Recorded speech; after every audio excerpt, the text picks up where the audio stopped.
Hi everyone and welcome. I am joined today by Chas. Bonjour à tous et bienvenue. Je suis aujourd'hui accompagné de Chas Freeman, l'ancien secrétaire adjoint à la Défense pour les affaires de sécurité internationale et également l'ancien ambassadeur en Arabie Saoudite. Je suis donc très heureux que vous puissiez nous rejoindre à nouveau. Il y avait beaucoup de choses que je voulais vraiment discuter avec vous, mais Trump semble être frustré que ces accords proposés ne soient pas bien reçus. Il en vient donc maintenant à proférer des menaces contre les Russes ainsi que l'Iran. Mais je suppose que pour commencer avec la Russie, Trump aurait fait ce commentaire qu'il est très en colère contre Poutine. Comment voyez-vous les négociations? Est-ce un obstacle sur la route ou voyez-vous des problèmes sérieux?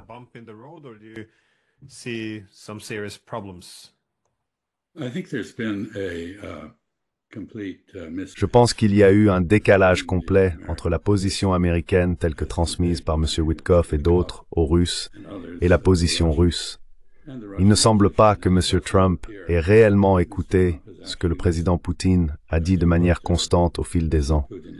C'est-à-dire que la question est celle de l'architecture de sécurité européenne dans son ensemble, la place neutre de l'Ukraine au sein de cette architecture, et bien sûr, la question de la protection des russophones et d'autres minorités en Ukraine.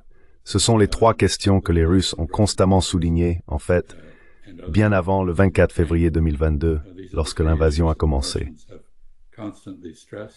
La guerre, bien sûr, a commencé en 2014. Invasion started. The war, of course, started in 2014. L'administration Trump s'est concentrée sur les cessez-le-feu. Ils ont travaillé avec M. Zelensky à Jeddah pour parvenir à une proposition de cessez-le-feu visant les infrastructures énergétiques.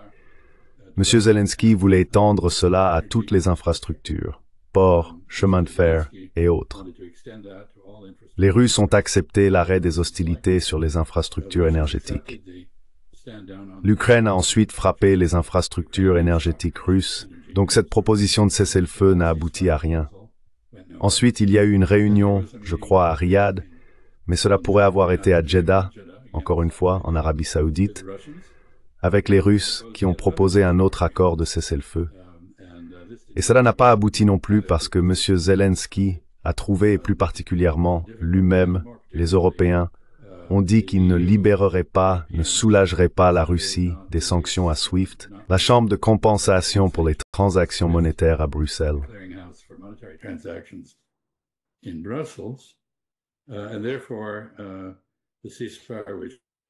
Par conséquent, le cessez-le-feu, qui permettait le transport maritime en mer Noire, n'aurait eu aucune conséquence sur les exportations de matières premières russes, car elles n'auraient pas pu être réglées en dollars et auraient toujours été soumises à des sanctions. Donc cela n'a mené nulle part. Ces échecs sur la question du cessez-le-feu n'étaient pas encourageants. Mais le cessez-le-feu n'est pas la question du point de vue russe. C'est quelque chose de concevable uniquement dans le cadre d'une compréhension plus large de l'architecture de sécurité européenne, des assurances qu'il n'y aura pas de forces hostiles visant la Russie stationnée en Ukraine et des questions connexes. Donc la charrue a été mise avant les bœufs.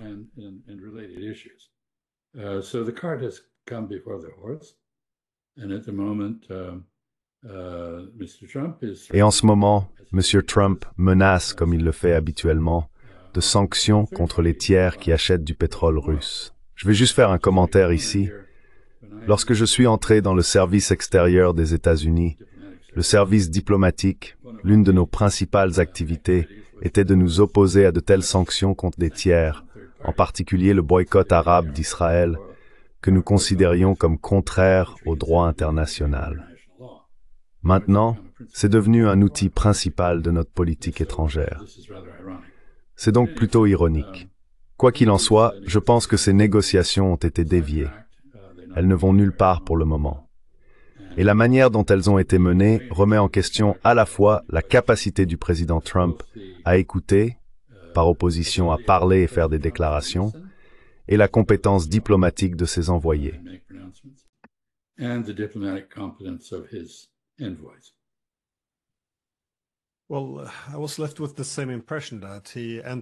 Eh bien, j'ai eu la même impression qu'il est entré dans ces discussions avec des hypothèses très erronées sur, encore une fois, ce que voulaient les Russes.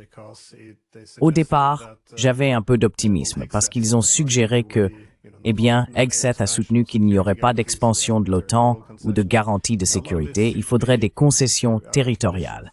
Beaucoup de cela semblait être une reconnaissance du fait que l'architecture de sécurité européenne devait être traitée. Mais comment cela s'est-il soudainement traduit en une proposition de cessez-le-feu sans aborder aucune des solutions politiques? De plus, l'unique accord qu'ils ont pu conclure, encore une fois, l'énergie et la mer Noire.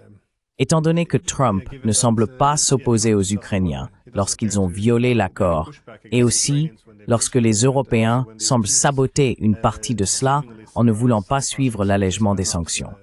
Quel était le plan ici? Parce qu'ils ont conclu ces accords avec les Russes sans obtenir l'adhésion de Zelensky ou des Européens.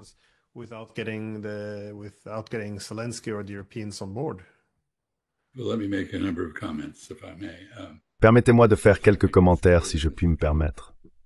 Tout d'abord, je pense qu'il est clair que M. Trump a un objectif stratégique de réconciliation, de rapprochement et de relations coopératives avec la Russie. Je pense qu'il le souhaite pour plusieurs raisons, y compris l'accès aux ressources russes. Je pense qu'il respecte le président Poutine en tant qu'homme fort.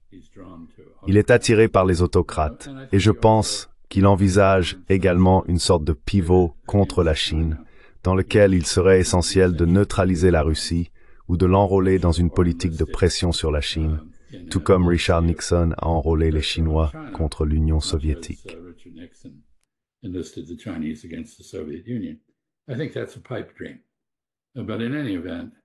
Je pense que c'est une utopie. Mais en tout cas, s'il y a ce concept stratégique, il n'y a pas les tactiques et l'agilité tactique pour l'atteindre.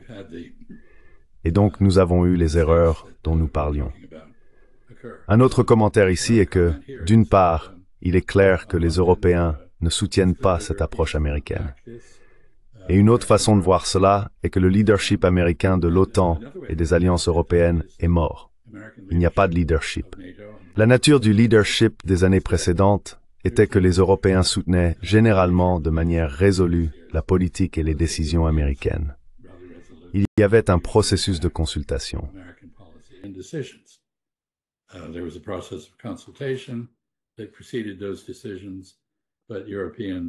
Ils ont précédé ces décisions, mais les Européens étaient heureux de laisser les États-Unis gérer l'ordre en Europe pendant la guerre froide et même après. Cela a changé. Les Européens défient maintenant ouvertement la politique déclarée des Américains. Et il y a une fracture dans l'alliance transatlantique qui est assez fondamentale. Elle a été aggravée par les ambitions de M. Trump d'annexer le Canada et de conquérir le Groenland d'une manière ou d'une autre aux Danois, qui se trouve être un allié américain très loyal et un membre de l'OTAN. Ainsi, la base de la coopération transatlantique a été sérieusement compromise. Et je dirais que le leadership des États-Unis est maintenant méprisé en Europe.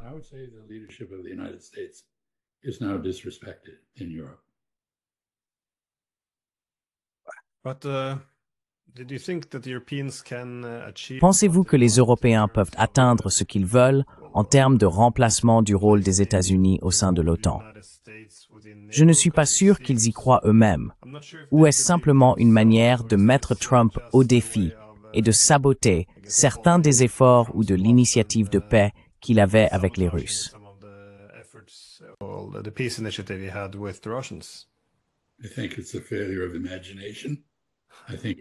Je pense que c'est un manque d'imagination. Je pense que c'est de la posture de la part des dirigeants européens qui sont assez incertains de leur mandat. La politique européenne est compliquée et beaucoup de ces dirigeants n'ont pas la confiance de leur peuple. Et ils posent. Je pense que c'est une répétition d'une peur commode de la Russie qui a été particulièrement promue par le Royaume-Uni depuis le XIXe siècle et qui a pris racine très fortement. Je ne vais pas dire que les Russes ne sont pas difficiles à gérer. Ils sont difficiles à gérer, mais dans le cas de votre propre pays, je crois qu'ils ont respecté leurs accords lorsque vous les avez conclus. Donc il n'est pas impossible de coexister pacifiquement avec la Russie. Il faut être vigilant. Vous avez demandé, les Européens peuvent-ils faire ce qu'ils proposent? Je pense que la réponse est absolument non. Les Européens n'ont pas les forces armées nécessaires pour donner la victoire à l'Ukraine en Ukraine, comme ils l'ont promis. Keir Starmer a une armée qui ne peut pas remplir un stade de football dans son intégralité. 70 000 hommes. Les Russes ont 700 000 hommes sur le front ukrainien.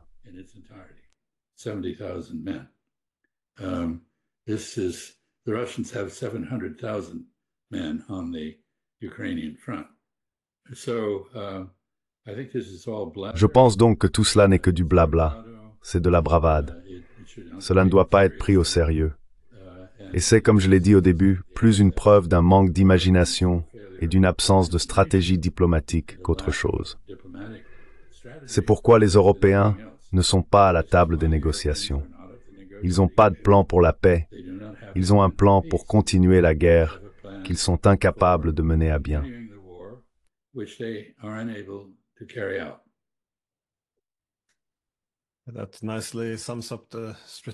Cela résume bien le vide stratégique que nous avons en Europe. Mais si Trump ne peut pas obtenir la coopération des Européens, il peut soit faire pression sur les Européens, soit faire pression sur les Russes.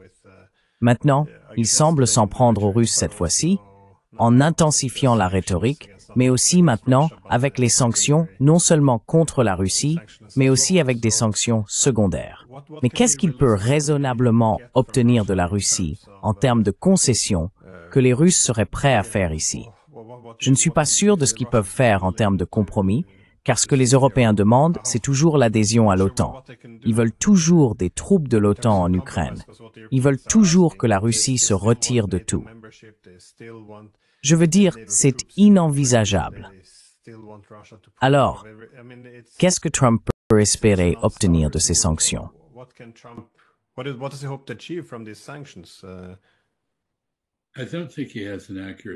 Je ne pense pas qu'il ait une compréhension précise de la situation, que ce soit sur le champ de bataille ou dans l'équilibre des pouvoirs en diplomatie. Il n'a pas de levier. Il pense pouvoir obtenir un levier grâce aux sanctions. Mais la Russie est tellement sanctionnée qu'il y a très peu de choses qu'il puisse faire. Et surtout, il ne peut pas le faire alors qu'il a déclaré une guerre économique à la planète. Ce qu'il vient de faire, avec l'ensemble de tarifs les plus absurdement calculés que l'on puisse imaginer. Donc, vous savez, je ne pense pas qu'il y ait eu beaucoup de réflexions sur ce que les Chinois pourraient faire en tant que cible principale et ultime de tout cela, je suppose. Il n'est pas clair qu'il y ait une stratégie du tout.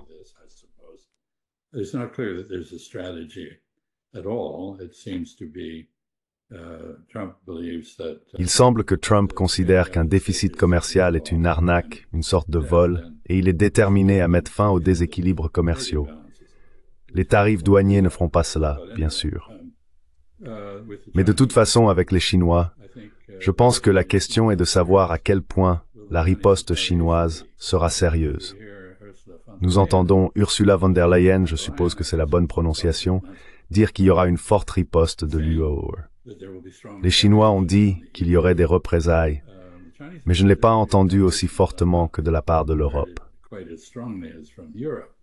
Et je pense que les Chinois regardent cela et disent qu'ils ont été défiés en duel par quelqu'un qui est occupé à se tirer dans diverses parties de son corps.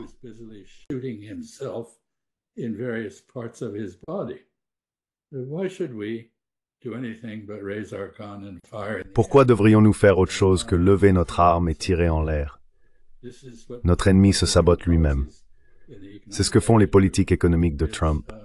Auto-sabotage, auto-vandalisme, comportement autodestructeur. Donc, si vous êtes chinois, je pense que vous regardez cela et vous dites « nous pouvons en tirer parti ». Nous voulons nous libérer de la dépendance aux chaînes d'approvisionnement américaines. Nous voulons établir des relations avec d'autres pays. Il y avait un titre dans le Wall Street Journal que j'ai trouvé particulièrement intéressant, car il disait que les actions de Trump marquent la fin de la mondialisation.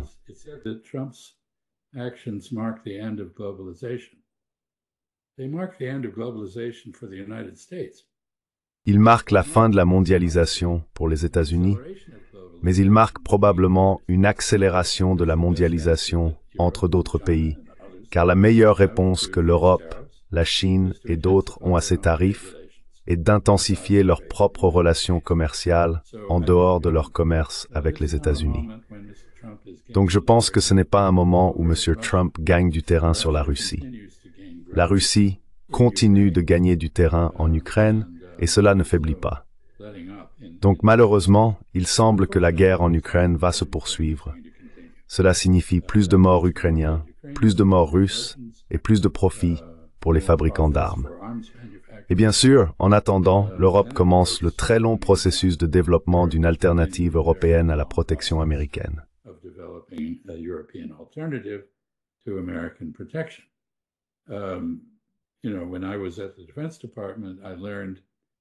Vous savez, quand j'étais au ministère de la Défense, j'ai appris qu'il faut 20 ans pour former une division à pleine compétence, obtenir l'équipement, former les hommes, développer l'esprit, avoir la discipline, développer les capacités chez les officiers. Vous ne créez pas une force de défense indépendante du jour au lendemain. Et même des pays puissants comme l'Allemagne ont laissé leurs forces armées se détériorer à un point extrême. Et il faudra au moins une décennie, probablement plus, pour se rétablir. Et bien sûr, tout cela est particulièrement idiot parce que les Russes n'ont pas la capacité d'aller au-delà de l'Ukraine, comme ils l'ont démontré sur le terrain en Ukraine, où ils ont vu qu'ils ne peuvent pas avancer jusqu'à Paris ou même Berlin.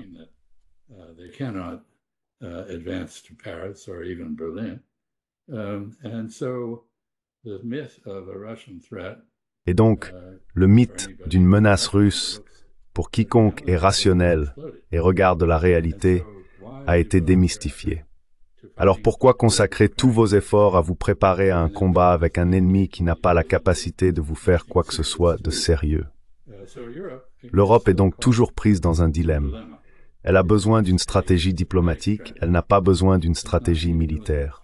La stratégie militaire devrait découler d'une stratégie diplomatique et viser à garantir et soutenir le succès de cette stratégie. Mais il n'y a pas de stratégie diplomatique du tout. Au lieu de cela, il y a un refus de parler aux Russes et une incapacité à faire quoi que ce soit pour aider l'Ukraine.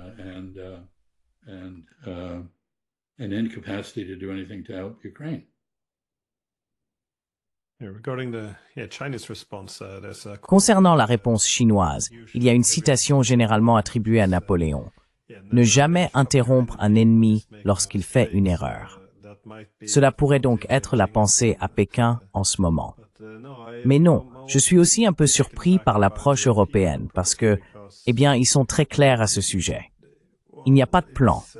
Personne ne veut décrocher le téléphone et appeler Moscou pour entamer une diplomatie. Et pourtant, ils ne peuvent pas non plus gagner la guerre. Je ne suis pas sûr de la façon dont ils vont avoir 20 ans pour se préparer.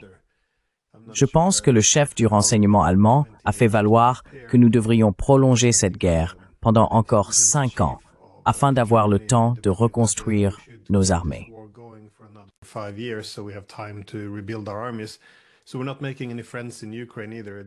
Alors, nous ne nous faisons pas non plus d'amis en Ukraine ces jours-ci. Même d'anciens partisans, très pro-occidentaux, commencent à réaliser qu'ils ne sont utilisés que comme chair à canon pour les Européens. Donc je pense, oui, qu'erreur après erreur est commise et qu'il y a une absence de réflexion stratégique. Cependant, si au moins pour le moment les négociations de paix n'avancent pas, cela signifie que la guerre continuera. Et les Russes n'ont jamais abandonné l'idée que cette guerre pourrait devoir être gagnée sur le champ de bataille. Comment interprétez-vous la situation en ce moment sur les lignes de front?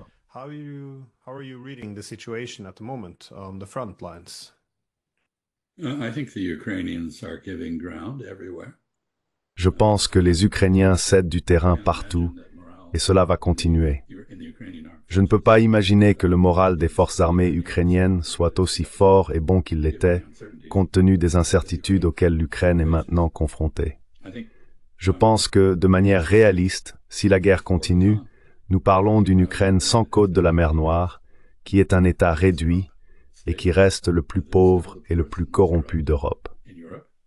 Et quand on parle de l'adhésion de l'Ukraine à l'Union européenne, en supposant que le secteur agricole français y consente, ce qui est très douteux, peut-être que si l'Ukraine est dépouillée de toutes ses terres agricoles par les Russes, elle pourra finalement entrer dans l'UPORWARD. Mais ce n'est pas un chemin souhaitable pour entrer en Europe.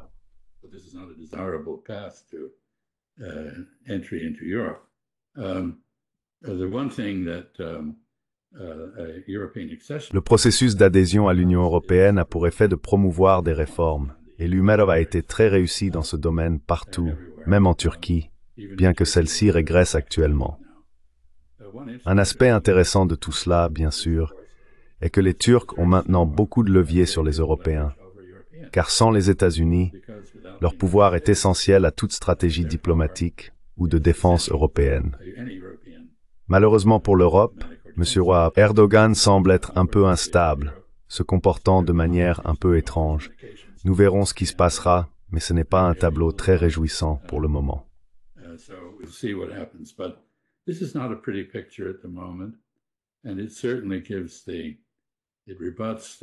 Et cela réfute certainement l'affirmation ridicule selon laquelle la guerre pourrait être terminée en 24 heures, sur laquelle M. Trump a fait campagne pour la présidence. Nous parlons d'une longue période, comme je l'ai déjà dit. Réorganiser l'architecture de sécurité européenne ne sera pas simple. Négocier un état de neutralité convenu pour ce qui reste de l'Ukraine ne sera pas simple. Et accepter que la Russie ait avalé des parties de l'Ukraine qui sont russophones sera difficile à accepter pour les Européens. Ainsi, les États-Unis s'éloignent apparemment pour commencer une guerre avec l'Iran, plutôt que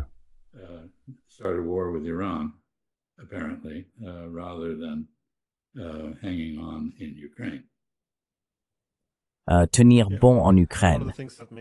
Oui, eh bien, beaucoup des choses qui faisaient de l'Ukraine un véritable trésor se trouvent à l'Est, c'est-à-dire le sol fertile, les ressources naturelles les plus importantes, la côte de la mer Noire.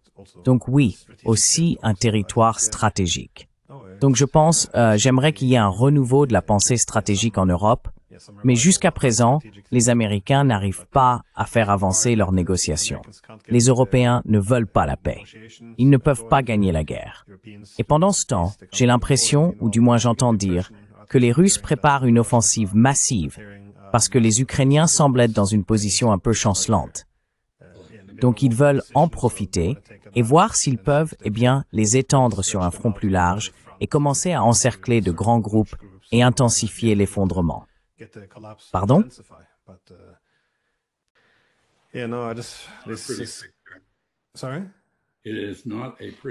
ce n'est pas un tableau réjouissant. Je suis vraiment désolé pour les Ukrainiens qui ont été utilisés comme un outil pour affaiblir et isoler la Russie et qui ont beaucoup souffert dans ce rôle. Et il n'y a pas de fin en vue pour le moment.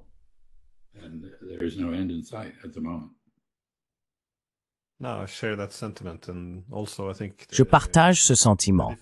Et je pense aussi que les difficultés vont s'intensifier de manière assez dramatique dans les mois à venir, probablement, si cette offensive se déroule comme prévu. Tant que j'ai encore un peu de temps, je voulais aussi poser des questions sur l'autre négociation qui ne va pas dans le sens de Trump. Cela pourrait avoir été de mauvaises attentes, un peu comme avec la Russie, c'est-à-dire avec l'Iran. En effet, Trump a lancé son ultimatum aux Iraniens, disant qu'il veut, en fait, un nouvel accord nucléaire.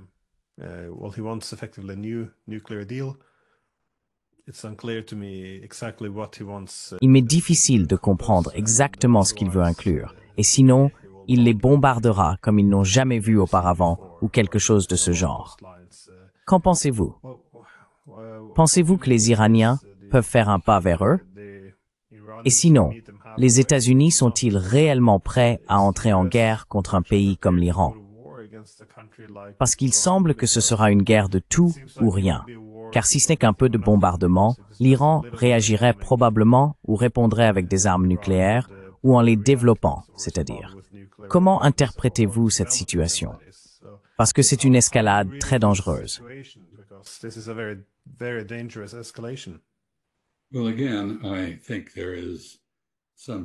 Eh bien, encore une fois, je pense qu'il y a une certaine distance entre M. Trump et ses subordonnés. Ces subordonnés semblent vouloir un changement de régime et réduire l'Iran au niveau de la Syrie, c'est-à-dire le désarmer et essentiellement le laisser avec une souveraineté symbolique. Ainsi, Mike Pompeo, qui est le secrétaire d'État, a déclaré publiquement que l'Iran doit non seulement abandonner son programme d'armement inexistant. Il a dit cela juste après que la CIA ait réaffirmé leur jugement selon lequel l'Iran n'avait pas pris la décision de construire une bombe. Donc ils doivent revenir sur une décision qu'ils n'ont pas prise. Mais ils doivent aussi abandonner leur programme nucléaire pacifique et ils doivent détruire tous leurs missiles. Cela me rappelle essentiellement l'ultimatum austro-hongrois à la Serbie. Vous savez, il y avait 9 exigences que la Serbie a acceptées.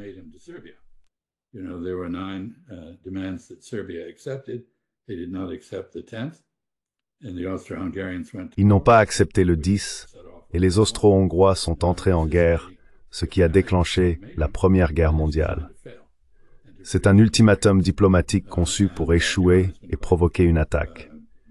L'Iran a été très clair qu'en retour, il attaquera les bases américaines, dont il y en a 10 à proximité immédiate. On suppose qu'ils attaqueront également Israël, bien qu'il ne l'ait pas dit, autant que je sache. Et donc, ce dont nous parlons, c'est d'une guerre régionale. Et je pense très probablement, comme vous l'avez dit, que l'Iran apprendra la leçon qu'il doit avoir une dissuasion nucléaire. Loin d'empêcher la prolifération nucléaire et le développement d'une menace nucléaire régionale pour Israël, une menace existentielle si vous voulez, cela est susceptible d'en produire une.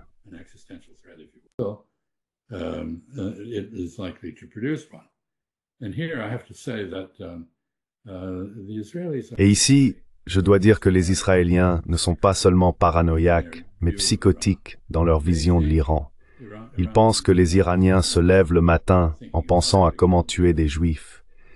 Eh bien, il y a une communauté juive assez prospère à Téhéran et en Iran. Et je pense que les Iraniens ne sont pas du tout fixés sur cela. Je pense qu'ils cherchent à obtenir le leadership dans le monde musulman en utilisant la question palestinienne à cette fin. Et il se peut très bien qu'ils soient émus par la souffrance des Palestiniens, au point de sentir qu'ils doivent faire ce qu'ils peuvent pour les soutenir. Pour le moment, cela consiste essentiellement à fournir aux outils les moyens de mener un blocus de la mer Rouge, et rien de plus. Donc si une guerre éclate avec l'Iran, je ne suis pas sûr de ce que serait le résultat.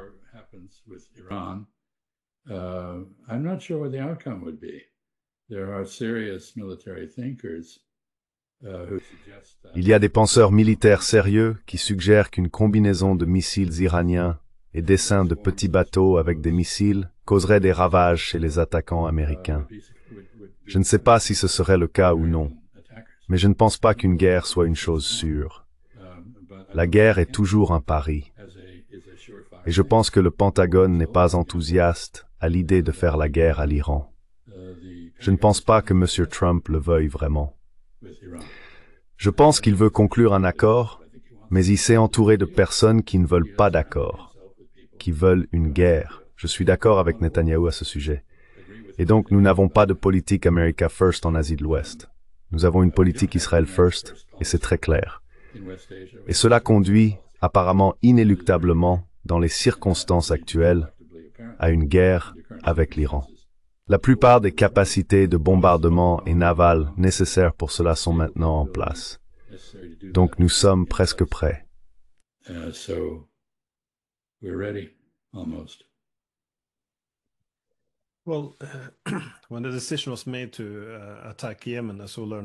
Lorsque la décision d'attaquer le Yémen a été prise, comme nous l'avons appris de ces fuites de signaux, Vance l'avait qualifiée de fuite un peu étrange et embarrassante.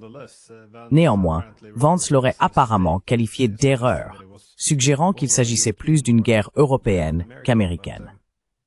Il y a donc évidemment des divisions au sein du camp, comme vous l'avez déjà suggéré. Mais qu'entendez-vous cependant? Entendez-vous parler d'une quelconque rivalité pour America First que J.D. Vance semble représenter par rapport au groupe plus néoconservateur? Car il semble suivre deux chemins séparés, deux pistes différentes pour le moment.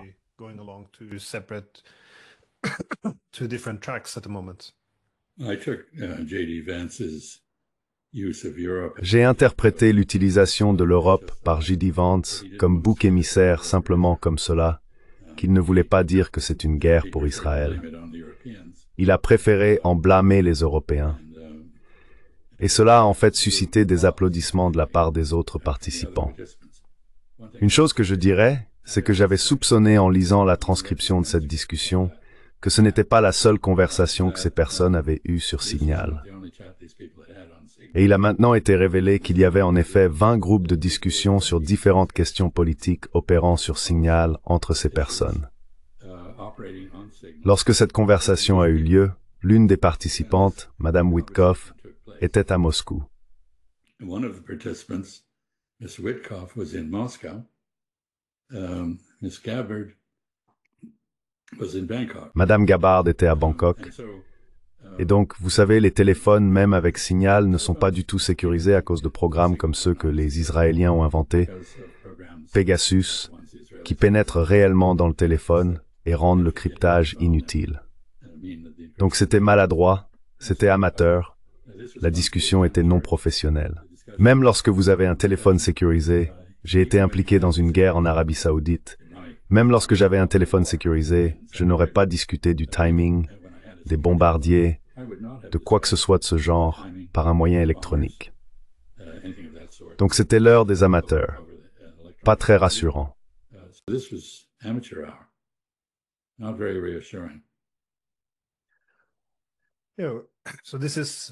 Alors, avez-vous déjà vu quelque chose comme ça dans le passé, ce type de communication, ou est-ce que, encore une fois, vous avez beaucoup d'expérience au plus haut niveau?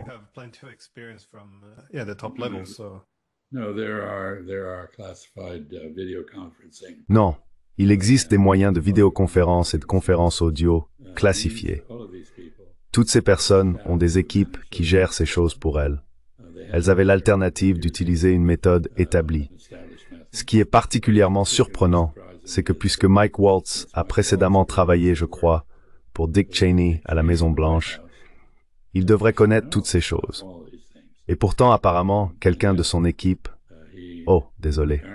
En fait, il semble que la conversation ait été organisée par quelqu'un au Pentagone. Peut-être qu'il ne savait pas qui était Jeffrey Goldberg et l'a inclus dans la discussion.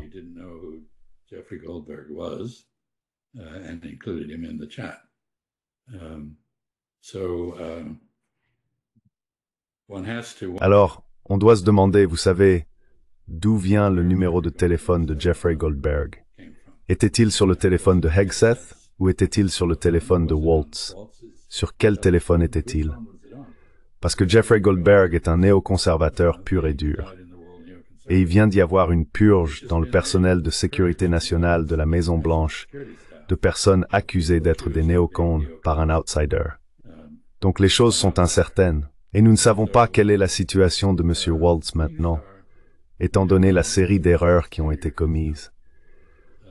Ce n'est pas un moment d'effort rassurant en matière de leadership, même si le leadership américain en Europe est, comme je l'ai dit, une chose du passé.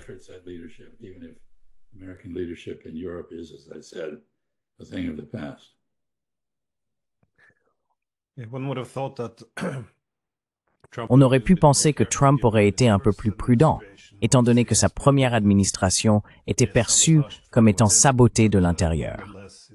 Mais néanmoins, il semble que les mêmes problèmes persistent. Ma dernière question portait sur la façon dont cela pourrait affecter la région au sens large. Encore une fois, vous êtes un ancien ambassadeur des États-Unis en Arabie Saoudite. Pensez-vous qu'il serait possible pour les États-Unis d'entraîner de nombreux acteurs régionaux, comme l'Arabie Saoudite, dans une guerre contre l'Iran?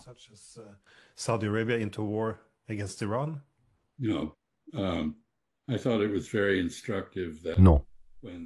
J'ai trouvé très instructif que lorsque les bombardiers furtifs ont commencé à se rassembler à Diego Garcia, les avions ravitailleurs qui étaient basés au Qatar ont quitté le Qatar. Le Qatar ne veut pas être en guerre avec l'Iran, pas plus que l'Arabie Saoudite. Même les Émirats arabes unis, qui ont un différend sur des îles près du détroit d'Ormuz avec l'Iran, ne veulent pas être en guerre. En fait, mon interprétation de l'évolution de la géopolitique de la région est que l'exact opposé de l'objectif initial des accords d'Abraham est en train d'émerger.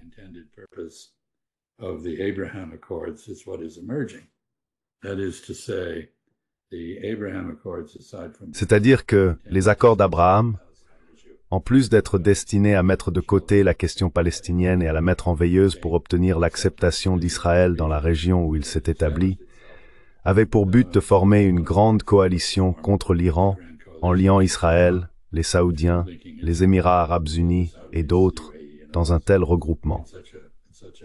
Mais je pense que c'est exactement le contraire qui se produit puisque Israël a choisi de s'emparer de territoires au Liban, en Syrie, et maintenant tente ouvertement d'annexer une partie de Gaza, tout en menant un génocide et un nettoyage ethnique, et en bombardant sans discernement la Syrie, même dans sa capitale, et le Liban dans sa capitale.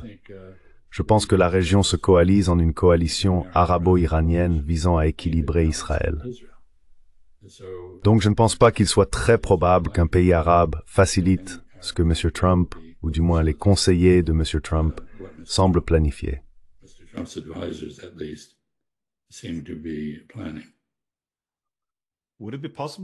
Serait-il possible pour l'Arabie saoudite de se rapprocher autant de l'Iran? Cela signifierait, dans une très large mesure, s'éloigner des États-Unis.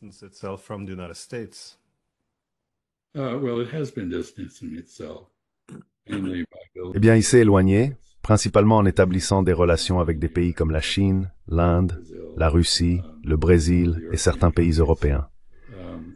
Mais il faut se rappeler qu'avant la révolution islamique, l'Iran était toujours un pays chiite, était sous le Shah, et le Shah était le gendarme régional pour les États-Unis. Et les Saoudiens dépendaient de lui. Il y avait une bonne relation. En fait, l'Iran avait une bonne relation avec Israël parce qu'il n'était pas arabe, et les Israéliens pensaient qu'ils pouvaient le détacher.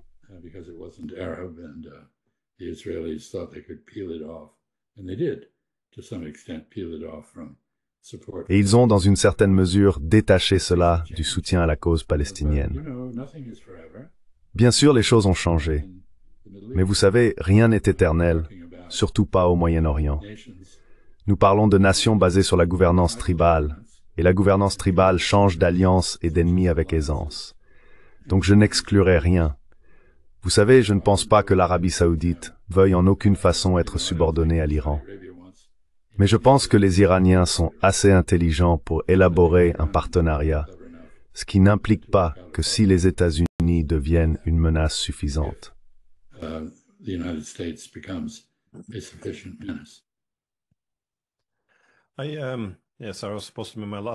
Oui, c'était censé être ma dernière question. Mais concernant Israël, pensez-vous qu'ils suivent un chemin un peu suicidaire maintenant? Parce qu'il semble que beaucoup de ces conflits finissent par se retourner un peu les uns contre les autres à cause des divisions internes.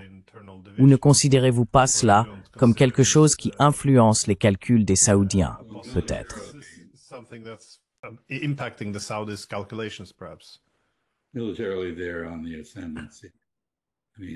Militairement, ils sont en ascension. Ils ont essentiellement atteint la domination militaire du Levant.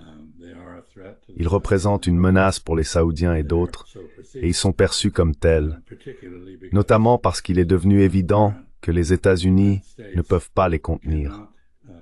En fait, la manière dont les guerres israéliennes précédentes se sont terminées était que les États-Unis les ont arrêtés, et ils ont dû les terminer.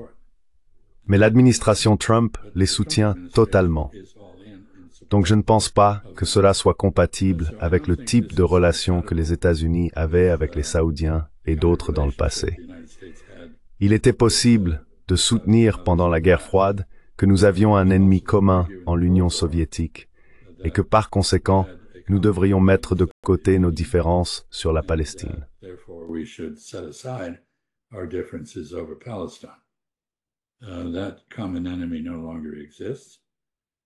Cet ennemi commun n'existe plus. Les divergences sur la Palestine sont maintenant aiguës alors que le génocide se poursuit. La population dans les pays arabes est en colère. Les dirigeants doivent tenir compte de cette colère. Ils ne peuvent pas se permettre de l'ignorer.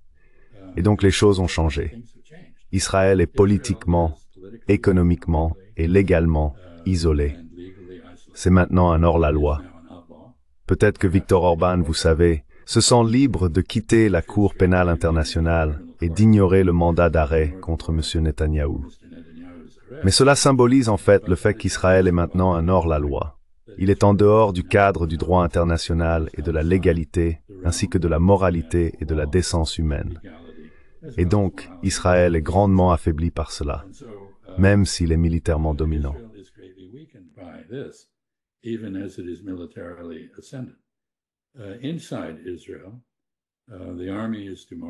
En Israël, l'armée est démoralisée et fatiguée.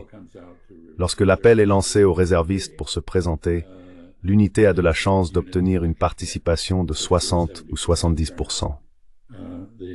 Les familles des otages sont indignées par la manipulation politique évidente de Netanyahou sur la question des otages pour se maintenir au pouvoir. Les ultra-orthodoxes sont outrés par de nombreuses choses qui se passent dans la société israélienne, ainsi que par la menace de la conscription pour remplir les rangs de l'armée. Les célèbres start-up, Israël est une nation de start-up, pleine de personnes très intelligentes et très entreprenantes, bénéficie d'un grand soutien de l'Occident en termes de financement et d'encouragement à faire de nouvelles choses.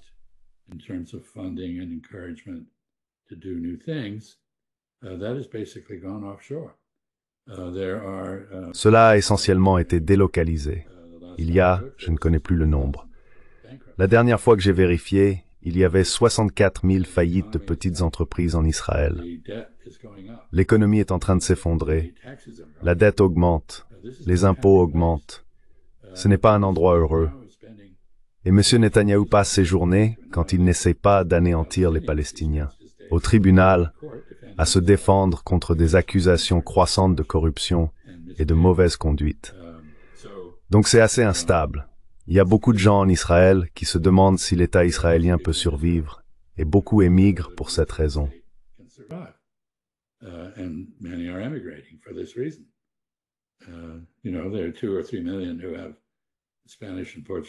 Il y a 2 ou 3 millions de personnes qui ont des passeports espagnols et portugais, parce que l'Espagne et le Portugal ont très aimablement accepté de rectifier l'expulsion des Juifs en 1492, en délivrant des passeports aux descendants des Juifs séfarades qui y habitaient.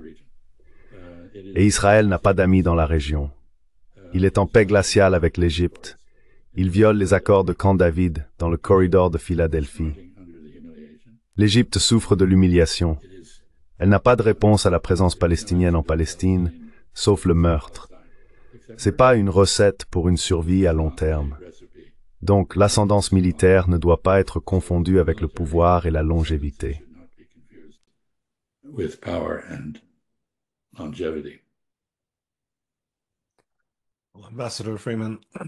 Ambassadeur Freeman, merci beaucoup pour vos éclairages. Oui, c'était fascinant. Vraiment, l'Europe et le Moyen-Orient semblent un peu déstabilisés par ces nouvelles tactiques de négociation. Donc, merci encore. Merci et passez une agréable soirée. Au revoir. Likewise.